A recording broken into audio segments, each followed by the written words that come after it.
설교 제목 안에 오늘의 중심 주제가 담겨져 있는데 오늘 말씀은 누가복음 강해 순서에 따라 오늘 3장 이제 1절부터 이제 들어가면은 들어갈 수도 있는데 그렇게 하면 좋지만은 3장 초반절과 그리고 오늘 본문 그 다음과 연결해서 다음 주에 나누도록 하고, 오늘은 지난주에 우리가 다윗의 회개를 통해서 기독교적 회개의 특징을 보았는데 요한의 회개의 메시지를 통해서 그 연결된 메시지로 보도록 하겠습니다. 그래서 지난주에 이어서 침례 요한과 예수님이 신약 시대를 열면서 가장 먼저 선포하고 중요하게 생각한 기독교의 가장 중요한 메시지, 예수님도 침례 요한도 가장 먼저 1번 메시지로 선택한 메시지, 그 회개의 메시지를 오늘까지 한번 묵상해보고 적용하고 변화되는 시간이 되기를 원합니다. 이 시대의 교회에서 점점 사라져가는 단어가 지난주에도 잠깐 말씀드렸지만 이게 너무나 중요해요. 이 시대의 교회에서도 점점 사라져가는 단어가 무엇이라고 했냐면 지난번에도 죄라고 했습니다. 이 시대의 교회에서 사라져가는 단어, 교인들끼리 나눌 때 복음을 전할 때도 이 죄라는 단어가 점점 사라져갑니다. 죄인입니다, 그래서 회개하셔야 됩니다, 이런 단어가 사라져갑니다. 다만 이제 조금 더 좋은 단어들로 포장하려고 많이 애를 씁니다. 왜? 거부감이 있고 나조차도 때로는 전하는 본인도 부담스럽기 때문에. 그래서 죄라는 단어가 교회 안에서 예전보다 훨씬 덜 쓰이고 동시에 죄라는 단어가 덜 쓰이다 보니까 동시에 잘 쓰이지 않는 단어가 있는데, 혹은 동시에 잘 쓰이지 않는 메시지가 있는데, 당연히 회개라는 단어가 잘 사용이 이제 동시에 안 됩니다. 죄라는 것이 강조가 되면 당연히 회개라는 것이 강조가 될 텐데, 죄라는 단어가 이렇게 강조가 안 되다 보니까 회개라는 단어가 동시에 강조가 되지 않습니다. 그래서 지난번 말씀드린 대로 회개보다는, 죄보다는 연약함, 회개보다는 회복, 이런 단어를 많이 씁니다. 회개보다는 회복. 근데 회개가 있어야지 회복이 되는 것이거든요. 회개가 없이 그냥 회복은 아니거든요. 그런데 회개를 빼고 이제 회복이라는 단어를, 중요한 영적 단계를 우리도 자연스럽게 빠뜨리는 경향이 있습니다. 그래서 그런 단어들로 접근하고, 그래서 교회에 접근하기를 부담스러워하지 않게 하기 위해서 회개보다는 축복을 강조하면서 신약 시대의 예수님과 사도들의 메시지와는 다른 모습을 보이고 있는 것이 사실입니다. 신약 시대의 예수님과 사도들의 메시지와는 점점 조금씩 달라지고 있다 라는 것을 우리는 보게 됩니다. 혹은 우리의 표현과 나눔과 이 모든 것들이, 그런 의미에서 지난주와 오늘 이 회개의 말씀을 나누고 우리 자신을 그 앞에서 생각하고 내어놓는 것은 우리가 그렇게 받아들였으면 좋겠어요. 기독교의 가장 중요한 메시지고, 이 메시지를 나누는 것이 죄인들에게 큰 축복이다 라고 오늘 메시지를 모두 다 받고 한번 회개와 죄에 대해서 생각해 볼 수 있게 되기를 주의 이름으로 축원하는 것입니다. 여러분, 지구에서 가장 높은 곳이 어디인가요? 지구에서 가장 높은 곳이 어디인가요? 가장 높은 곳이 어디예요? 지구에서 히말라야 산 봉우리 중에 하나인 에베레스트 산이죠. 8,848m 됩니다. 이 에베레스트의 높이는 눈이 쌓이는 것에 따라 이제 3m 정도 차이가 이제 있고요. 이 높이는 1954년도에 인도 탐사팀이 측정했고 국제지리학에서 공인되었습니다. 그러다가 1987년 인공위성을 이용해서 측정한 높이는 8,848m보다 높은 9,100m였는데, 이 측정이 이제 국제지리학에서 아직까지 받아들여지고는 있지는 않다고 합니다. 저희도 이 히말라야 이 산자락, 이 에베레스트 산자락은 아니었겠지만은 히말라야 인도의 선교사로 있을 때 히말라야 산자락에서 산 꼭대기에서 힌디어를 배우면서 산 적이 있습니다. 그때 지금 보이는 이 설산을 이렇게 보면서 산 중에서 살았습니다. 산 중에서 힌디어를 배웠고, 그때도 이렇게 지금의 그러니까 한라산보다 더 높은 꼭대기에서 살았는데, 산 중에서 처음에는 올라갈 때 얼마나 숨이 찼는지 몰라요. 막 심장이 팽팽해지고, 거기에 작은 구멍가게가 하나 있습니다. 구멍가게에 과자들을 걸어놨는데 과자들이 전체가 다 빵빵해져 있습니다. 이렇게. 나는 왜 이렇게 바람이 들어갔냐 했는데 고지대 가지고 과자 봉지가 빵빵해져 있어요. 예. 이제 그게 이제 우리 심장인 것이죠. 그래서 올라다닐 때 얼마나 숨이 찼는지 몰라요. 근데 그것도 인간이 이렇게 계속 올라다니다 보니까 나중에는 그냥 평지 걷듯이 제 몸도 그때 적응했던 그런 기억이 있습니다. 자, 그렇다면은 육지에서 가장 높은 것이 이렇게 에베레스트 산이라면은 여러분 육지에서 가장 낮은 지점은 어디일까요? 육지에서 가장 낮은 지점. 네, 사해. 네. 그래서 오늘 본문하고 연관이 있기 때문에 지금 말씀드리는 것인데 이스라엘과 요르단 사이에 있는 사해로 순수하게 자연적으로 저기 해구 아래 중심 말고 땅에서 자연적으로 지구 중심부에서 가장 가까운 땅이 사해입니다. 지구 중심부가 가장 낮은 땅, 가까운 땅이 사해입니다. 사해의 해발 고도는 마이너스, 땅속이죠. 마이너스 421m입니다. 인근의 여타, 주변의 사막 지역과 고도 차이가 700에서 800m 차이가 납니다. 옆에 있는 사막 지역과. 그래서 우리가 알다시피 사해의 물은 더 이상 아래로 흘러갈 곳이 가장 낮은 곳이기 때문에 더 이상 아래로 흘러갈 곳이 없기 때문에 증발되어서 계속 광물이 쌓이게 되었고 그러면서 엄청난 양의 염분을 가지게 되었죠. 그래서 우리가 알다시피 오늘 이 여인에게 집중하지 말고 요거 그래서 수영을 안 해도 사람들이 물을 뜰 정도로 이렇게 한다고 우리는 이야기하죠. 그래서 그 염분량 때문에 물고기 같은 생물체가 살 수 없다고. 그래서 사해, 데드시라고 이름을 갖게 되죠. 그렇지만은 요즘에는 사해가 소금뿐만 아니라 온갖 그렇기 때문에 광물과 지하 자원이 보고인 풍부해서 관광지 이상의 높은 가능성이 있다 이렇게 말하죠. 그래서 사해가 아니다라고 이야기하기도 합니다. 이 사해로 흘러가는 강이 요단강입니다. 자, 너무 그 다음 걸로 빨리. 자, 이 사해로 흘러가는 강이 이제 요 강이 요 사해라면은 이렇게 흘러가는 강이 요단강인 것이죠. 헬몬산에서 흘러온 물이 요단강에 들어와서 그 다음 사진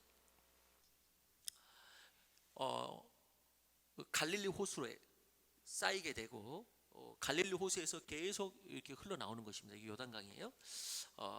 그래서 헬몬산에서 흘러온 물이 요단강에 들어와서 갈릴리 호수로 그리고 거기에서 사해로 들어오는 요단강의 가장 아래쪽 이게 사해죠. 흘러 들어와서 요단강의 가장 아래쪽에 사해가 위치하고 이 사해와 가장 가까운 곳에서 요한은 침례를 했고 그리고 예수님도 거기에서 침례를 받은 것이죠. 가장 낮은 곳에서. 이것은 지리적인 지금 것이지만 이 모든 것의 우연이 아닌 자연과 사람과 모든 상황을 역사하는 하나님의 뜻이 담겨져 있다고 생각됩니다. 신약 시대의 시작이 은혜의 시작이 지구상에서 가장 낮은 곳에서 시작되는 것입니다. 그리스도의 사역이 신약 시대의 침례 요한의 사역이 지구상에서 가장 낮은 곳에서 시작하고 지구상에서 가장 낮은 곳에서 침례가 벌어지는 것입니다. 침례가 되는 것이죠. 거기서 예수님도 지구상에서 가장 낮은 곳으로 가셔서 거기에서 기꺼이 침례를 받으시고 공생애를 시작하는 것이죠. 또한 예수님도 우리가 알다시피 공생애를 시작하면서 첫 메시지가 회개하라 천국이 가까웠느니라 이런 메시지로 시작하시죠. 그래서 첫 번째입니다. 첫 번째 대지 같이 한번 읽어보겠습니다. 시작.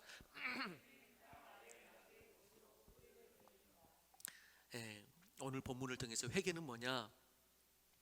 회개는 우리의 삶이 낮아지는 것입니다. 우리의 삶을 이제 높은 곳에 뿌리를 두지 않고 내가 이제 회개함으로 해서 내 삶의 뿌리를 내가 낮은 곳에 두겠다라는 것입니다. 여러분 하나님은 똑똑한 자, 능력 있는 자, 잘난 사람이 아니라 주님 앞에서 죄인 됨을 알고 겸손하게 회개하는 자에게 구원의 길을 열어주십니다. 그래서 4절에 이렇게 말하죠. 4절에서 회개는 골짜기는 메워지고 높아진 것은 낮아지고 굽은 곳은 곧아지고 험한 길이 평탄해질 것이다. 그래서 그러한 회개가 6절에 모든 육체가 구원하심을 보게 될 것이다. 회개는 주님의 길을 연다는, 구원의 길을 연다는 것이죠. 회개는 구원의 길을 열 것이다 라고 말하는 것입니다. 회개는 주님께서 오시는 길을 닦는 것이다 이렇게 말하는 것이죠. 그렇게 물이 낮은 곳으로 흐르듯 하나님의 구원과 그 풍성한 은혜는 높은 곳으로 흐르지 않습니다. 그래서 예수님도 세상에서, 지구상에서 가장 낮은 곳으로 가셔서 회개의 침례를 받으신 것입니다. 하나님의 은혜는 낮은 곳으로 흐르죠. 그렇습니다, 여러분. 진정 사람의 변화는 높은 곳에서 일어나지 않습니다. 아니, 높은 곳에 올라가면 오히려 사람은 변화가 아니라 변질되는 것을 많이 봅니다. 변화가 아니라 변질되는 것을 많이 봅니다. 조금 있다 싶으면 사람이 변질되더라고요. 조금 힘 있다 싶으면 예전과 달라집니다. 그렇게 변질된 사람이 다시 변화하려면 다시 낮은 곳으로 내려가야 되는 것이죠. 그래서 하나님은 한 사람을 새롭게 하기 위해 높은 곳에 세우지 않습니다. 낮은 곳에 세우십니다. 때로는 고난을 주시기도 하십니다. 광야에 데리고 가기도 하십니다. 그래서 낮은 곳에서 새롭게 하세요. 그래서 사도 바울은 로마서 12장 16절에 이렇게 말씀하셨습니다. 같이 읽어봅니다. 시작. 높은 데에 마음을 두지 말고 도리어 낮은 데 처하며 스스로 지혜 있는 채 하지 말라. 낮은 곳에 마음을 두라고 말합니다. 그래야지 공동체가 이루어집니다. 공동체에서 높아지려고 하는 사람이 많으면 공동체가 상당히 힘들어집니다. 그렇기 때문에 사탄은 어떻게 합니까? 사탄은 태초에도 하와에게 너도 하나님처럼 될 수 있다고 합니다. 광야에서 공생애를 시작하신 예수님께 접근하여서 그를 멸망시키려고 낮은 곳으로 데리고 가는 것이 아니고 그를 높은 곳으로 데리고 가십니다. 그를 높은 곳으로 데리고 가요. 천하 만국의 영광을 보여주며 너에게 주겠다고 합니다. 사람들이 환호할 수 있는 기적을 보이라고 합니다. 높은 곳에 위치하게 합니다. 물론 예수님은 얼마든지 그러실 수 있습니다. 그러나 자신의 사명을 감당하고 온 땅의 모든 인류를 진짜 새롭게 하기 위해서는 높은 곳이 아니고 낮은 곳으로 가기 원했던 것이죠. 다음 주에도 잠깐 보겠지만은, 그래서 본문 3장 1, 2절 우리가 초반절에 읽지 않았다 그랬는데 본문 3장 1, 2절과 요한의 이 위치가 비교가 됩니다. 본문 3장 1, 2절은 뭐가 나오죠? 요한의 위치와 행보하고 비교가 됩니다. 1, 2절은 당대 최고의 정치, 종교, 권력자들이 열거됩니다. 이런 왕이 있었다. 최고의 종교 지도자가 있었다. 다 당시의 종교, 정치 분야의 최고의 위치에 있는 사람들입니다. 그러나 하나님의 말씀은 빈들의 요한에게 임했다고 말씀이 나옵니다. 빈들의 요한에게 임했다. 거기에서 진정한 새 생명의 역사가 시작하는 것입니다. 침례가 뭐예요? 세례가 뭡니까? 세례의 더욱더 원문적인 단어가 침례인데, 이 침례가 더욱더 원문적인 뜻을 담고 있죠. 우리는 그 뜻을 알 수 있는데 지구상에서 가장 낮은 곳에서 거기서도 물속으로 들어가는 것이죠. 거기서 온몸이 완전히 물에 잠기면서 우리가 죽고 다시 사는 것이죠. 그래서 회개의 침례는 뭡니까? 회개의 침례는 우리가 가장 낮은 곳으로 가는 것입니다. 그래서 이제 나의 삶을 가장 낮은 곳에서 다시 시작하겠다 라는 것이 회개의 침례입니다. 내가 죽고 예수로 살겠다, 그것이 회개의 침례입니다. 심지어는 예수님도 가장 높으신 분이 이 인류의 새로운 시작을 위해서 이 땅에 가장 낮은 곳으로 가셔서 침례를 받으신 것입니다. 그렇게 회개한 사람은, 가장 낮은 곳에 회개를 하며 거기에 뿌리를 두는 사람은 교만하지 않습니다. 교만하지 않아요. 그렇게 내 삶의 뿌리가 가장 낮은 곳에 뻗어 있을 때 우리의 삶은 건강한 나무로 자라날 수가 있고 아름다운 열매를 맺을 수가 있는 것이죠. 이것이 오늘의 설교 제목이자 주제입니다. 나무도 뿌리가 가장 낮은 곳에 있잖아요. 나무도 뿌리가 가장 낮은 곳에 있습니다. 이 가장 낮은 곳에 뿌리가 든든히 박힐 때에 땅 위로 뻗는 나무가 건강하고 그 가지에서 풍성한 열매를 맺는 것처럼, 회개는 뭐냐? 회개는 가장 낮은 곳에 내 뿌리를 튼튼하게 하는 것입니다. 가장 낮은 곳에 깊이 뿌리를 박는 것, 그게 회개의 영성, 낮아지는 마음이에요. 그 낮아짐의 영성이 있을 때에 그때 위로 뻗는 나무가 건강하게 뻗을 수가 있는 것입니다. 자, 이때 그런데 우리는 본문에서 침례 요한의 당황스러운 발언을 듣습니다. 침례를 받으러 온 이들에게 독사의 자식들아 하고 진노하며 외치는 것입니다. 왜 요한은 그렇게 말했는가? 연결되는 말씀 속에서 우리는 보게 됩니다. 요한은 그렇게 말합니다. 누가 너희에게 장차 올 진노를 피하라 하더냐? 회개에 합당한 열매를 맺어라 라고 말합니다. 그들에게는 회개에 합당한 열매가 없었다고 말합니다. 그런데 뭐는 있었죠? 종교적 열심은 있었습니다. 침례는 받으러 나왔습니다. 그런데 요한이 그들에게 독사의 자식들아 라고 말하는 이유가 뭐죠? 침례 받으러 나왔으면 그래도 좋은 거 아니에요? 나쁜 건 아니잖아요. 우리는 그렇게 생각할 수 있습니다. 그렇지만 요한은 그렇게 말하지 않습니다. 이 독사의 자식들아 하면서 형식적인 신앙을 책망합니다. 너희는 진실된 지금 신앙이 아니다. 형식적인 신앙을 책망합니다. 여러분, 침례 요한은 회개를 선포합니다. 그리고 많은 사람들이 그를 당시에 찾아갔습니다. 유명해졌습니다. 그런데 그 사람들 중에는 어떤 영적으로 충만한 선지자가 회개를 선포하고 하나님 나라가 가까이 왔다고 하고 많은 사람이 그를 인정하니까 그냥 형식적으로 종교적으로 나와서 그를 받아두는 것입니다. 그걸 받아두는 거야. 그냥 종교적으로 종교적 행위로 의를 얻으려고 하는 것입니다. 이것이 이 침례를 받는 것이 나의 미래를 위한 어떤 종교적 장치가 될 수 있다고 믿는 것입니다. 이것이 어떤 종교적 장치가 될 수 있다. 그런 그들에게 요한은 말하는 것입니다. 이 독사의 자식들아, 누가 너희에게 피할 진노를 피하라 하더냐 하며 종교적 형식을 갖추는 것이 회개가 아니다 라고 말하는 것입니다. 그런 종교적 열심으로 종교적 이거 그냥 받아두는 것처럼 침례를 받아두는 것처럼 이것이 진정한 회개가 아니다. 진정한 마음으로 회개를 하고 그 마음으로 진정한 회개를 했다면 회개에 합당한 열매를 맺어라. 그것이 진짜 회개다. 종교적 열심으로 그냥 그거 받아두는 거, 그거 아니다. 회개했다고, 유아세례 받았다고, 직분 받았다고, 그게 아니다 라는 것을 말하는 것입니다. 그런데 이 일단의 무리들은 그렇게 말하는 것입니다. 세례 요한의 표현에서 뭘 볼 수 있냐면 이렇게 말하죠. 너희가 진노를 피하기 위해 라고 말합니다. 여러분, 우리가 신앙생활할 때 진노를 피하기 위해 신앙생활을 하지 않게 되길 주 이름으로 축원합니다. 우리는 진노를 피하기 위해 신앙생활을 하는 것이 아닙니다. 뭔가 예배 안 드리면 안 좋은 일 생길 것 같아서 오늘 예배 드리는 것이 아니란 말입니다. 주님께서는 침례는 그걸 말하는 것입니다. 진노를 피하기 위해서 지금 예배를 왜 나왔느냐? 뭔가 오늘 예배 안 드리면 일주일이 찝찝할 것 같아서 이 독사의 자식들아 라고 말하는 것입니다. 물론 이 시대에는 우리가 그렇게 말을 하죠. 아예 그냥 그렇게 말하지 말고 그래도 안 나오는 것보다 낫지 않느냐고 우리는 그렇게 말합니다. 전하는 자도 듣는 자도 그게 부담이 안 됩니다. 그러나 요한 같으면 그렇게 말하지 않습니다.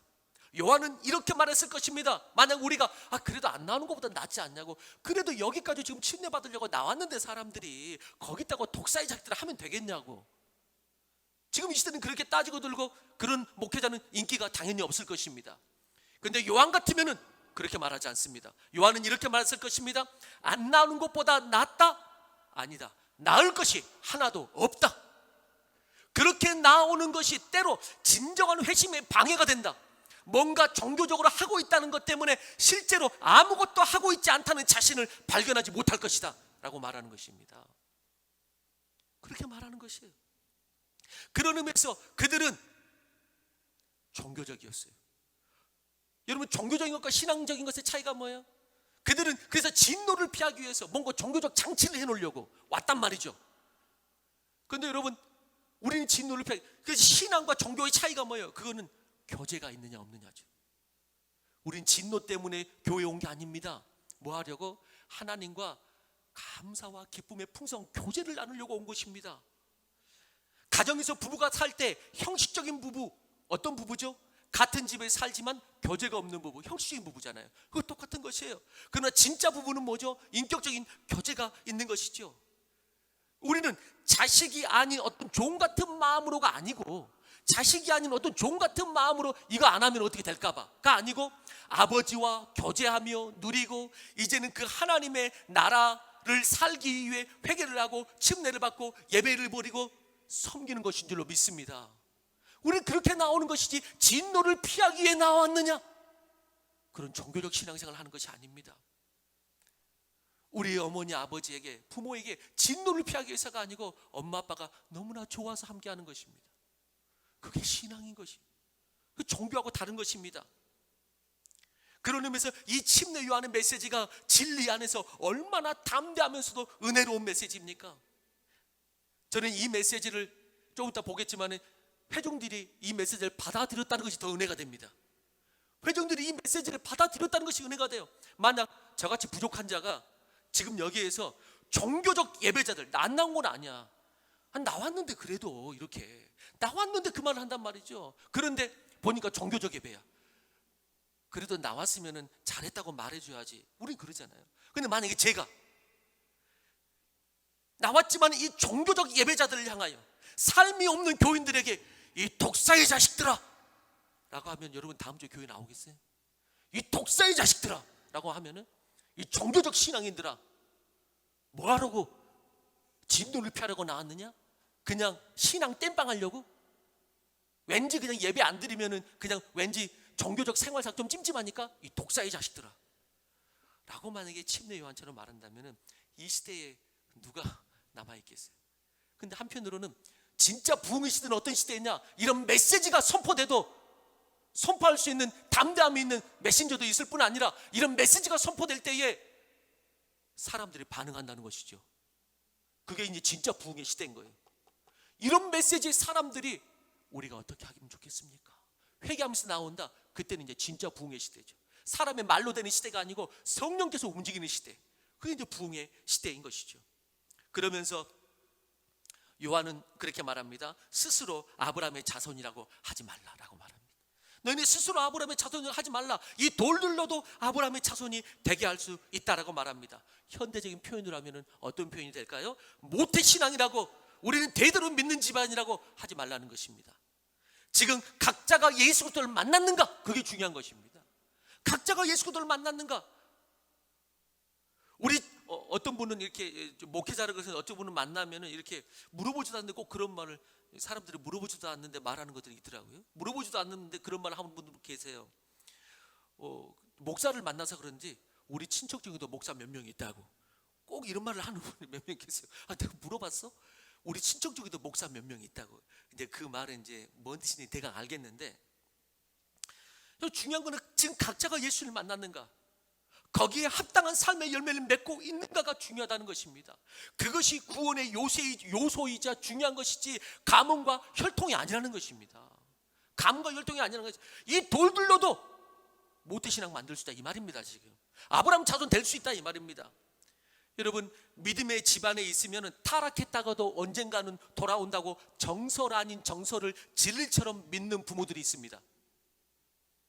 그러나 사실 예수님이 바리새인과 유대인들에게 말한 것을 듣는다면, 오늘처럼 유대인들에게 말한 것을 듣는다면 결코 그 정설을 말하기 쉽지 않습니다. 결코 그 정설처럼 말하기 쉽지 않습니다. 히틀러도 주일학교를 다녔습니다. 김일성도 집안도 믿는 집안이었습니다. 중요한 것은 오늘 그가 그의 믿음을 가지고 예수님을 인격적으로 만났는가 하는 것입니다. 그런 의미에서 모태신이라는 표현과 뜻이 꼭 성경적이질 않습니다. 모태신앙이라는 그 표현과 뜻이 우리가 일상적으로 사용되는데 그것이 꼭 성경적이진 않습니다. 특별히 요한은 그들에게 이 회개는 종교적 형식이 아니라 구체적인 삶을 돌이키며 하나님 나라에 동참하는 것이라고 말합니다. 하나님 나라의 삶으로 돌이키는 것, 그것이 회개라고 말합니다. 아까도 말씀드렸어요. 그런데 오늘 본문에서 감사한 것이 이 말을 듣고 사람들이 반응한다는 것입니다. 사람들이 반응해요. 요한의 회개의 메시지를 듣고 10절에 사람들이 어떻게 반응하죠? 무리가 물어 이르되 그러면 우리가 무엇을 하리이까? 우리가 어떻게 하면 좋겠습니까? 이것이 부흥의 시대입니다. 이것이 부흥의 시대예요. 병고침을 받고 축복을 받으러 가면 그것은 누구나 다 아멘할 수 있습니다. 꼭 부흥의 시대가 아니어도 그건 아멘할 수 있습니다. 반응 좋은 메시지입니다. 그런데 부흥의 시대에는 회개의 메시지를 전하고 그들을 향하여 독사의 자식들아 심판을 피하려고 하지 말고 제대로 예수 믿어라 라고 하는데 회개의 메시지를 진심으로 받아들이고 반응한다는 것입니다. 이게 부흥의 시대라는 거죠. 그러나 오늘 우리 본문에서 우리가 조금 띄어가지고 19절 20절도 읽었잖아요. 19절 20절에 보면은 물론 반대 이야기도 나옵니다. 반대의 이야기, 분봉왕 헤롯 이야기죠. 분봉왕 헤롯은 그의 동생의 아내 헤로디아를 취한 것으로 요한에게 똑같은 말씀으로 이제 책망을 받습니다. 그런데 그는 돌이키지 않았고 오히려 회개를 촉구하는 요한을 옥에 가둠으로써 죄 위에 죄를 더합니다. 죄 위에 죄를 더해요. 여러분, 똑같은 반응인데 회개하라 하는데 어떤 건 내가 어떻게 하면 좋겠습니까? 근데 어떤 사람은 그걸 쳐내는 것입니다. 쳐내는 것입니다. 사실 이런 역사는 계속 있습니다. 여러분, 특별히 이 교회 내에서 진짜 참 신자인가 아닌가를 이제 메시지를 나눌 때 뭘 통해서 더욱더 볼 수 있냐면은 뭐 축복의 메시지, 뭐 기적의 메시지, 뭐 이렇게 위로의 메시지, 이거는 꼭 부흥의 시대가 아니어도 심지어 믿지 않아도 좋다, 아멘이다 이렇게 받을 수 있습니다. 그런데 어떤 메시지는 분명히 갈라집니다. 어떤 메시지라고요? 회개의 메시지는 이건 완전히 갈라집니다. 양쪽으로 반응이 다릅니다. 이거는 그냥 좋다 하는 메시지일 수가 없기 때문에 회개의 메시지면 참 신자와 참되지 못한 종교적 신자와 이게 완전히 여기서 갈라집니다. 완전히 갈라져요. 사도행전에서 그런 일이 나타나거든요. 베드로가 복음을 전하면서 처음 하는, 베드로도 첫 메시지가 뭐였습니까? 성령 받고 난 다음에 부흥이 일어날 때 그 첫 메시지가 뭐였습니까? 기적을 일으키니까 사람들이 돌아온 게 아닙니다. 부흥은 그때 일어나는 게 아니에요. 기적이 일어나면 한순간 모였다가 다음 순간 전부 흩어졌습니다. 베드로가 처음으로 교회 시대를 열어가면서 부흥이 일어났을 때의 메시지는요, 축복이나 기적의 메시지가 아니었습니다. 자, 베드로가 성령 받고 부흥을 일으킨 첫 메시지, 사도행전 2장 38절입니다. 같이 읽어봅니다. 시작.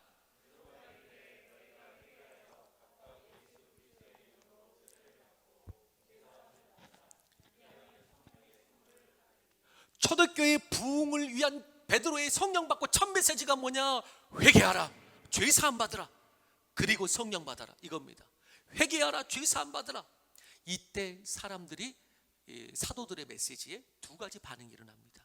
그러니까 여기서 참신자와 거짓신자가 완전히 갈라진다 그랬죠. 예수님 쫓아다닐 때도 오병이어 병 고칠 때는 믿든지 안 믿든지 다 모입니다.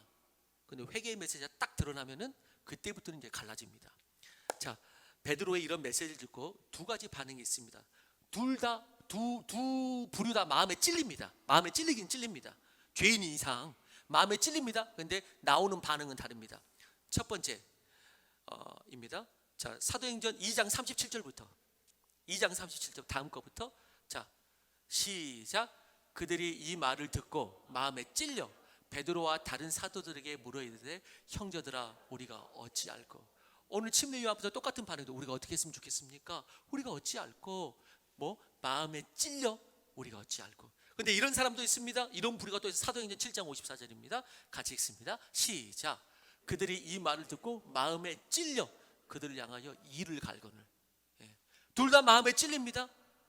죄를 선포하는데 죄인 치고 나는 의로움이 난 100%다 이런 사람은 없습니다. 마음에 찔립니다. 근데 한쪽은 마음에 찔려 내가 어떻게 할까? 한쪽은 마음에 찔리니까 쳐냅니다. 그래서 이를 갑니다. 이를 갈아요.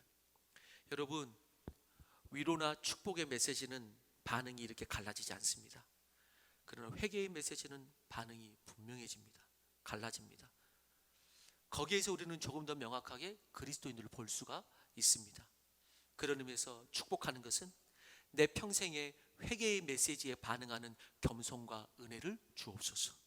우리 모두에게 이 은혜와 복이 있게 되기를 주의 이름으로 축원하는 것입니다. 두 번째 뭡니까? 회개는 같이 두 번째 대지 읽어봅시다. 시작. 회개는 땅 위에 높은 곳으로 열매를 맺습니다. 건강한 나무가 땅 속에 낮은 곳으로 우리의 그 뿌리가 내리면은 회개의 뿌리, 낮아짐의 뿌리 내리면은 높은 곳으로 건강한 열매를 맺게 된다는 것입니다. 요한은 구체적으로 회개에 대해서 이제 말합니다.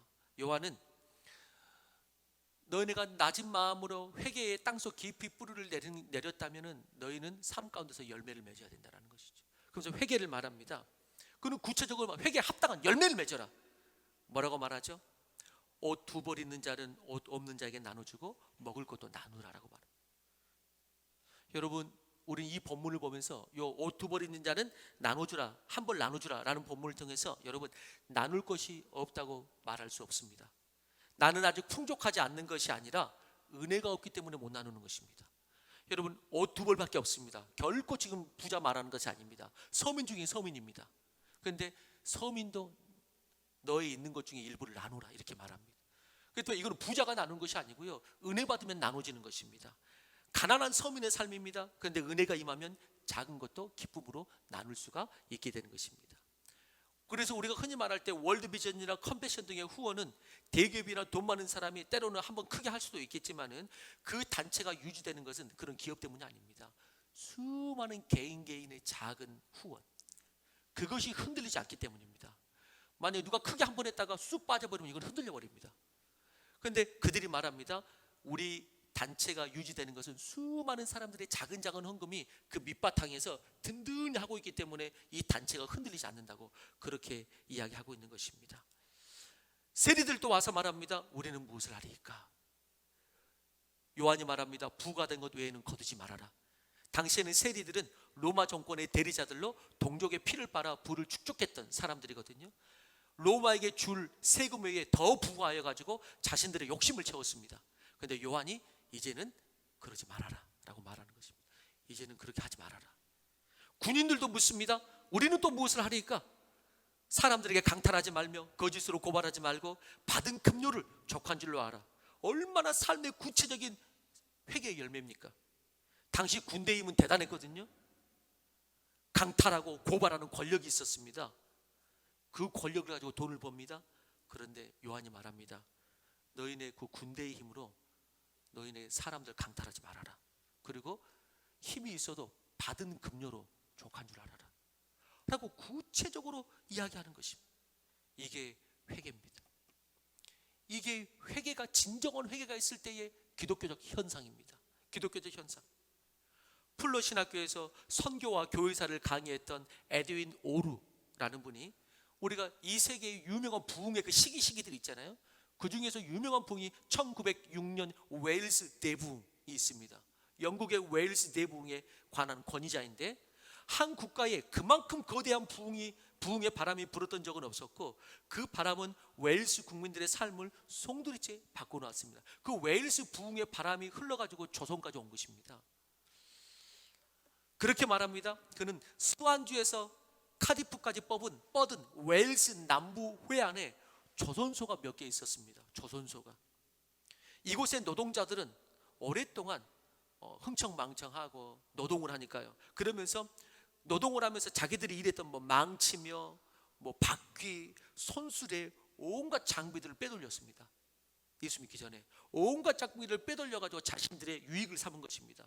그런데 부흥의 바람이 그 웨일스 지방에 분 것입니다. 그러자 그들 안에 진정한 회개가 일어나면서 어떤 역사가 일어났냐면은, 그 모든 그 노동자들이 그동안에 자신들이 훔친 그 장비들, 그런 것들을 전부 다 돌려줘야 한다고 생각하면서 수많은 노동자들이 그동안에 훔친 장비들을 일터에다가 다시 갖다 놓기 시작했습니다. 회개하면서 다시 다 갖다 놓는 거예요. 마침내 몇몇 조선소에서는 다음과 같은 편말까지 세워졌다고 이 역사학자는 이야기합니다. 어떻게 세워졌느냐? 이렇게 세워졌습니다. 최근에 일어난 부흥운동으로 회개를 했더라도 훔친 장비를 도로 가져오지 말고 그냥 쓰시오. 더 이상 쌓을 공간이 없소 라고 적었습니다.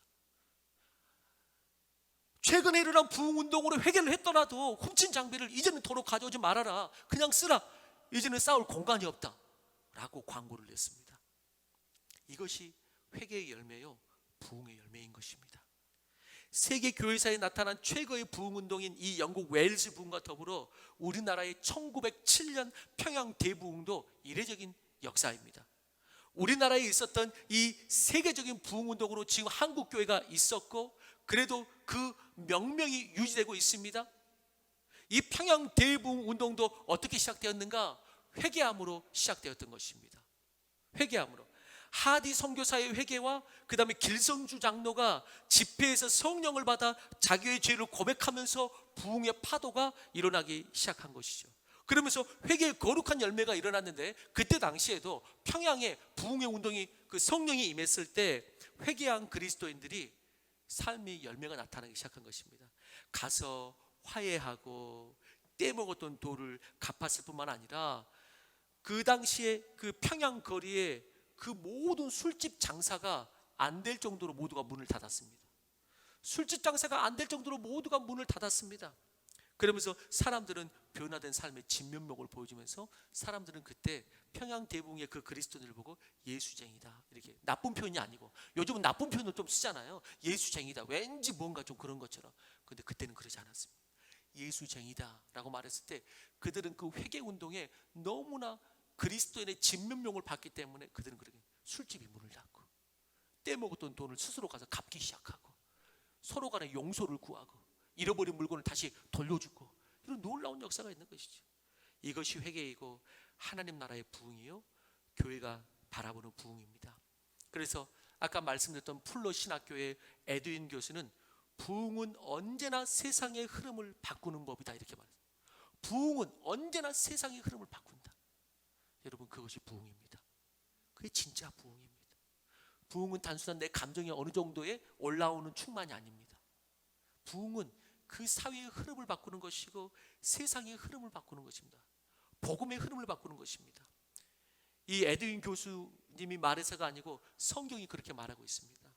죄인들의 회개와 하나님의 나라의 부흥은 그런 것이라고 말하고 있는 것이죠. 어떤 교회가 어떤 시대에 성령의 역사가 있고 거룩한 하나님 나라의 부흥이 있을 때 나타나는 가장 중요한 현상이 그래서 뭐냐?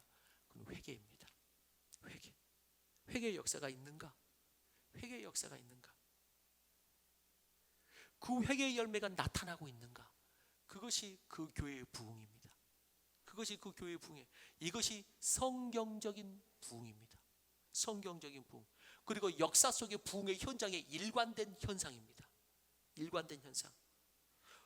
우리는 숫자적 부흥을 보고 이 교회 부흥했네 라고 말하지만 성경은 그것을 부흥이라고 말한 적은 한 번도 없습니다. 성경은 그것을 부흥이라고 말한 적은 한 번도 없습니다. 그것을 참된 교회라고, 숫자적으로 참된 교회라고 판단하거나 숫자가 대금 있는 거 보니까 참된 교회다 이렇게 말한 적은 단 한 번도 없습니다. 오히려 대부분 그 반대 이야기를 많이 했습니다. 대부분 그 반대 얘기를 많이 했어요. 여러분, 성경에서 의외로 교회에서는, 현대 교회에서는 많이 쓰는데 부흥이라는 단어, 여러분 성경에서는 의외로 부흥이라는 말을 거의 쓰지 않습니다. 여러분, 성경에서 부흥이라는 단어가 몇 번 나올까요? 부흥이라는 단어. 항상 제가 이렇게 말할 때는 제가 질문에 의도가 있다고 했잖아. 부흥이라는 단어가 또 안 나오질 않고 부흥이라는 단어가 한 번 나옵니다. 딱 한 번. 하박국에. 부흥이라는 단어가 하박국에 딱 한 번 나옵니다. 그리고 우리는 그 부흥을, 그렇게 딱 부흥이라는 단어가 나왔을 때 그 부흥을 숫자적으로 주로 상상을 합니다. 숫자적으로. 아, 뭔가 이렇게 늘어났나 보다, 커졌나 보다. 그러나 진정한 부흥은 숫자나 성장에 있기보다 성경적 부흥의 정의는 이것입니다. 성경적 부흥의 정의는 숫자나 이런 게 아니라 새롭게 됨. 이게 성경적 부흥의 정의입니다. 새롭게 됨. 그래서 부흥은 뭐냐? 많이 모였느냐가 아니고 새롭게 되었는가. 그게 부흥의 정의입니다. 새롭게 되었는가. 그래서 우리가 흔히 알고 있는 부흥이라는 영어 단어, 우리가 많이 쓰잖아요. 영어 단어도 많이 쓰죠. 리바이벌. 부흥이라는 영어 단어. 영어 성경에 이 리바이벌이라는 단어가 나올 거야, 안 나올 거예요? 하박국의 부흥이라는 단어가 딱 한 번 나오는데 그 단어도 리바이벌은 아닙니다. 물론 비슷할 수는 있겠지만 어떤 단어가 성경에서는 딱 한마디로 말하면은 이 시대에 많이 쓰고 있는 리바이벌이라는 단어는 영어 성경에 단 한 번도 안 나옵니다. NIV건 킹 제임스 버전이건 단 한 번도 리바이벌은 안 나옵니다. 딱 부흥이라는 단어가 한글에 한 번 나오고 그 단어가 비슷한 단어일 수는 있겠지만 renew 이렇게 나옵니다. renew, R-E-N-E-W, renew. 리바이벌이라는 단어는 성경에 한 번도 없습니다. renew 무슨 말이죠? 말 그대로입니다. 새롭게 하심, 다시 새롭게 하다, 리뉴하다, 다시 새롭게 하다. 성경에서 부흥은 그걸 말하는 것입니다. 성경에서 부흥은 한 사람이, 많은 사람들이 모였느냐가 아니고 그 한 사람이 새롭게 되었는가. 그게 성경적 부흥의 정의입니다. 새롭게 됨. 그렇다면 새롭게 됨이 진정한 성경적 부흥이라면 우리에게 꼭 필요한 것이 뭘까요? 이제 오늘 주제의 답을 말하면 됩니다. 그러면 리뉴, 새롭게 됨이 진정한 부흥의 정이라면, 그러면 그 부흥을 위해서 우리에게 있어야 되는 건 뭐죠? 회개. 그렇기 때문에 우리에게 진정한 부흥을 위해서 우리에게 있어야 되는 것은 회개입니다. 리뉴를 위해서. 단순하게 리바이벌 혹은 단순하게 숫자적 부흥, 뭔가 늘어나나 보다, 끝나 보다, 그러면은 회개가 없이도 이 땅은 혹시 될 수도 있습니다. 모일 수 있습니다. 혹시 뭐 좋은 프로그램이라든지 좋은 장소라든지 여러 가지 매력적인 포인트를 가지고 할 수도 있을지 모르겠습니다. 그러나 진정한 부흥은 회개가 없이는 안 됩니다. 리뉴를 위해서는 회개가 분명히 필요합니다. 그래서 여러분 꼭 기억하십시오. 여러분, 우리가 우리 교회에 부흥을 주옵소서 라고 기도할 때는 뭔가 늘어나고 커지나 보다가 아니고 한 사람 한 사람이 새롭게 되나 보다, 이 마음을 가지셔야 합니다. 그 부흥을 주옵소서. 우리 교회는 그 부흥을 원하는 것입니다. 한 사람 한 사람이 새롭게 되게, 새롭게 됨, 그 부흥이 우리 교회 가운데 있게 하여 주옵소서. 그런 의미를 담아 진정으로 축복합니다. 당신과 당신의 가정에 이 새롭게 됨의 부흥이 임하기를 축원하는 것입니다. 우리 교회는 다른 부흥, 숫자가 나쁜 거 아닙니다. 있으면 더할 나위 없겠죠. 그렇지만 그 중심은 뭐냐? 한 사람 한 사람이 새롭게 됨, 이 부흥이 우리 교회에 있을 때 우리 교회가 진정한 부흥하는 교회가 될 줄로 믿는 것입니다. 숫자적 부흥도 좋지만 무엇보다도 주님께서는 우리 교회에 나오는 자마다 새롭게 됨의 진짜 부흥의 역사가 있게 되기를 축원하는 것입니다. 그런 의미에서 여러분들의 가정에 부흥이 있게 되기를 바랍니다. 그러면서 여러분들의 목장에 부흥이 있게 되기를 바랍니다. 리뉴, 새롭게 됨의 역사가 있게 되기를 바라고, 그러기 위해서 회개가 여러분들의 가정과 목장과 우리 교회 안에 이 회개의 영생이 놓치지 않고 우리를 새롭게 하는 그 놀라운 역사, 그 부흥이 있기를 주의 이름으로 축원하는 것입니다. 하나는 그렇게 오늘 침례 요한이 선포하는 것처럼 진노를 피하는 독사의 자식들이 되지 아니하고 진정한 회개로 진정한 부흥, 그 새롭게 되는 삶, 그 부흥이 이 교회에, 이 교회 모든 성도들과 그들의 가정 가운데 올 한 해 그 새롭게 됨의 부흥이 임할 수 있도록 역사하여 주옵소서. 그러한 회개와 부흥을 바라보는 사랑하는 성도들과 가정 위에 하나님의 크신 사랑과 예수 그리스도의 은혜와 성령님의 동행하심이 영원토록 함께 하시기를 간절히 축원하옵나이다.